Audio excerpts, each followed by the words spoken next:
So if you're like me and you watched 100 other videos on how to do knockdown texture and failed, this is for you. I've been stuck on this project for a few days. I took out a wall over here. I finished these edges, and I've been trying to put the knockdown texture on, and I kept failing. And so I finally figured it out after 2 or 3 days, and I'd like to share this with other people who are having the same issue. So I don't really need to show you the work. I just got to explain the trick. So here's the problem. This can will tell you that you spray it on and you wait no more than 1 to 2 minutes before you knock it down. Well, that's wrong. If you wait 1 to 2 minutes, then you have to be very surgical with the applying of the pressure. I mean, you really got to get it perfect, and your blade has to be perfectly flat. If there's any bend in your blade or any imperfections, it's going to ruin it because you're not going to make a tight, flat contact with the wall.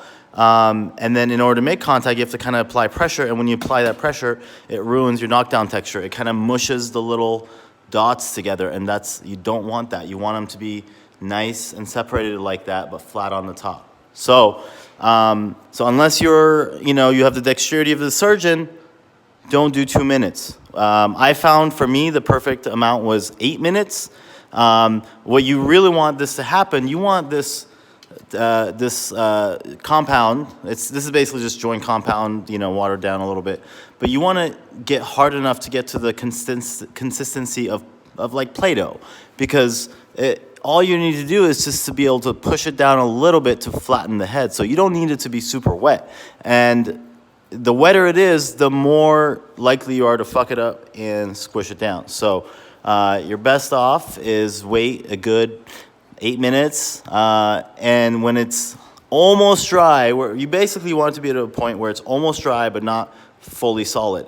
And at that point, you can't go wrong. You can even apply pressure, and it'll knock it down really easily.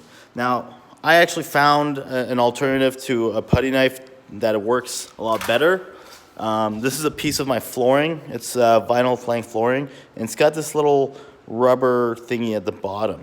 And that's basically, those knockdown knives they sell at the store. It's basically just a plastic blade with this material. It's kind of like a foamy, rubbery material.